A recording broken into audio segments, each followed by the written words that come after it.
こんにちは、OK ジャパニーズです。今日もポッドキャストを始めましょう。今日のトピックはですね、日本語の勉強の方法です。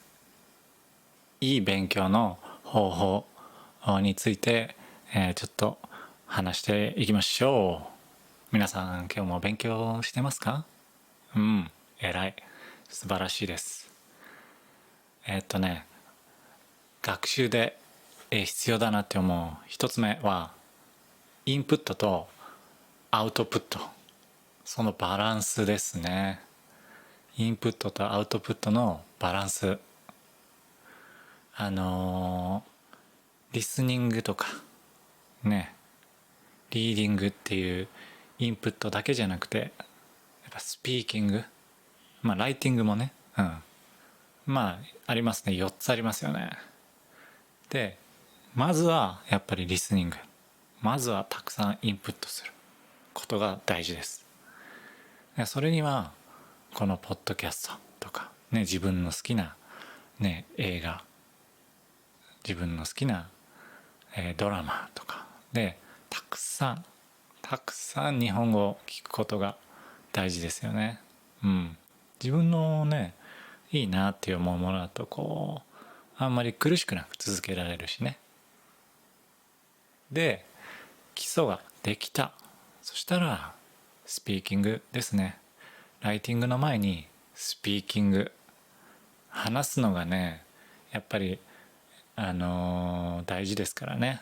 書くのはねちょっと後でも大丈夫。まずは話すこと。だから話すことの、練習も必要ですね。で、その話すのの、大事な、練習の一つ、僕のおすすめ、これはね、声を録音することです。声をね、自分の声を録音するんですよ。恥ずかしい、確かにね、最初は恥ずかしいし、で自分でねそれを聞くのもね、ちょっと間違ってるよとかね、こんな言い方してるんかーいとかね、思うんですけど、とっても効果的ですね。シャドーイングでもいいと思うんですけど、シャドーイングは結構大変ですからね。結構疲れちゃうから、なんかどんなものでもいいから、自分で、ネイティブスピーカーが話しているものを真似して録音する、例えばこんな大きいご飯見たことないとかがあったら自分で聞いて、こんな大きいご飯見たことないって入れる。で再生するんですね。そうすると違うところが分かりますよね。ここが違うんだ、こんなところが違うんだ。でもう一回撮って直す、そういうことができますよね。で 100% は自分一人ではできない、もちろんね。でも 100% じゃなくていい。それはもし 100% にしたい時は日本人の、先生とかね、なんか友達とかに聞くっていうことをやってもいい。でもそんなにね 100% 目指さなくても大丈夫。はい。じゃあ3つ目はですね、文法を理解することより感覚、自然な日本語を大事にする。これが大事ですね。文法だけ考えてるとやっぱり間違えないっていうね気持ちになってきちゃうんですよね。前のポッドキャストでも話しましたね。間違えないじゃなくて、もうとにかくたくさん聞く、たくさん聞いて自然なものをどんどん頭の中に入れていく。で頭の中にたくさんそれが溜まっていくんですね。それが10時間聞いた、100時間聞いた、1000時間ね、1万時間でどんどん溜まっていくんですね。で自分が新しい何か言葉を聞いたとします。そしたらこのたくさんの中にポン、これだって、こうこれ持ってるよっていうのがたくさんできるわけです。でこれとつながるな、この言葉は、この言葉とこの言葉はつながるぞっていうふうにどんどんね楽になっていくんですね。理解するのが理解しやすくなっていく。だからたくさんあって、そこで、その後で文法を勉強すると、あの言葉のこことここってそういう風なんだって頭が整理されるんですね。頭が整頓されます。整理整頓されますね。分かりやすく箱にしまえます。引き出しに。これはこうなんだね。最初から細かいね引き出しに分けていくと、もうどこに入ってんのか分かんない。だけどあったものを自分で入れていく。たくさんあったものを自分で中に入れていったら結構覚えてますよね。そういうことですね。だからまずはたくさん聞くっていうことが、大事だなと思います。ちょっとここで新しく、やってみたいことがあるんですね。会話のちょっと一人二役ね、一人僕が二人分の役のことを話すっていうのをちょっとやってみていいですか。この、言語学習についてですね。じゃあカフェで2人がカフェで、言語学習について話してる、そういうものをなんかちょっとやってますね。最近さ、日本語の勉強始めたんだけど思ったより大変で、びっくりしてる。最初はそう感じるよね。何から始めてるの？とりあえず YouTube の動画見てる。でも早すぎる。早すぎてもう半分ぐらいしかわからない。半分しかわからないで終わってる。わかるわかる。最初はね、本当無理って思うよね。無理って思うよね。でも慣れると、耳が慣れるから安心して。どうでしょうこれどうですか？これちょっとやってみたけど、人の喋り方同じでしたね。僕一つの喋り方しかできないのかな。一人の喋り方しかできないかもしれないですね。同じ人になってましたよね。どうもね、ちょっとコメントください。どうでした？コメントくださいね。はい。じゃあ語学学習、次の点ですね。語学学習で、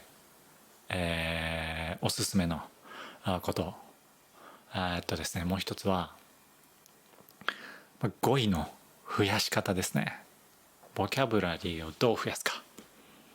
これは文脈です。コンテクストで学ぶ。コンテクストで覚える。例えば自分に関係することとかめちゃくちゃ覚えやすいですよね。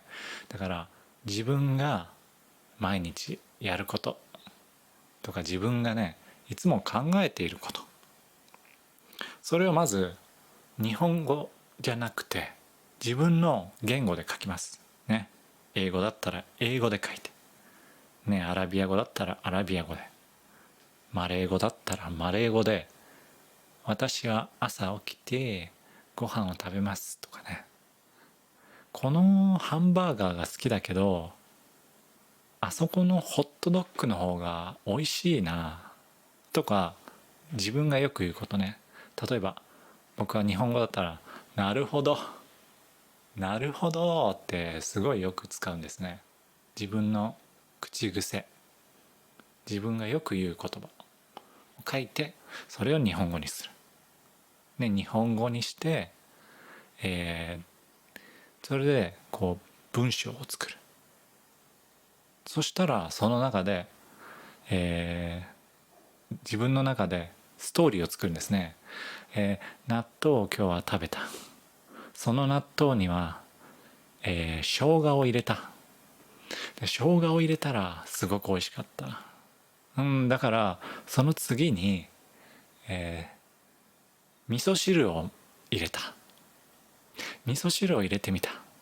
そしたら全然美味しくなかったとかね。もうどんなストーリーでもいいんです。どんな話でも OK です。どんな話でも自分さえね覚えられれば。自分が作った話って本当覚えやすいんですよ。で自分で作った話を書く。そうすると覚えやすいですね。でもちろんフラッシュカードをその後使ってもいいと思います。復習でね、暗記とかね、クイズレットとか、何でもいいです。僕も昔は暗記を使ってましたしね、復習のために覚えたものを入れといて後でこう見るっていうのもいいと思います。復習にはね。はい。でもう一つ、言語学習の方法ですね。これ日本語の環境を作る、日本語に集中する環境を作る、これはいいですよ。もう僕も勉強している時は頭の中はもう英語だけとかにしてました。もう何をあっても英語で考える。何か手をぶつけても英語で痛いっていうね、ご飯を作る時も英語で考える。これって英語で何て言うんだろう、これって日本語で何て言うんだろう、これの日本語の言い方わかんないな、よしちょっとそれはメモしておこうってね、後で調べようってね置いておくとか。それで皆さんスマートフォン設定英語ですか、中国語ですか、フィンランド語ですか、日本語にしてください。日本語に今すぐ設定を変えてください。最初はねわからない、最初は難しい、困るね。だけどこれなんで簡単かっていうと、もう覚えてるじゃないですか。何をしたら何が出てくるかも分かってるね。 YouTube のここを押したらこのボタンは登録だな、サブスクライブはここにあったからこれ登録なんだ、いいねってここなんだとかね、コメントってここに書いてあるな。でも知ってるじゃないですか。自分が知ってることね、もう完全に覚えてること、それが置き換わってるんです、日本語に。すぐ覚えちゃいますね。これも文脈です。もう文脈が揃っている。自分の中の、ストーリーがもうそこにある。だから簡単に覚えられる。それはすごくおすすめです。はい。どうですか皆さん、ね、学習の方法を調べるのも面白いですよね。僕もねいろんな勉強の仕方をね調べてます。最近だとコンプリヘンシブルインプット、こう絵を描いてそれを見ながら目鼻口っていうやつを試してみたりとか、あと多読ね、多く読むやつ、多く読む、いっぱい読む、リーディング、それはねもう僕はもう一日でやめました。合ってない、僕には合ってない、僕には向いてない。でもやっぱり一番良かったのは僕はポッドキャストが本当に良かった。面白いし普通に面白い。日本語のポッドキャストもよく聞きます。また今度僕が聞いているポッドキャストとかもね話もできたらいいなと思いますね。はい、皆さんのね好きなあれも教えてください。勉強の方法ね。コンプリヘンシブルインプットなのか、ポッドキャスト OK ジャパニーズポッドキャストなのか、何ですかシャドーイングなのかとかね、なんかこういろんな方法があるから、それもぜひね教えてくださいね。じゃあまたお会いしましょう。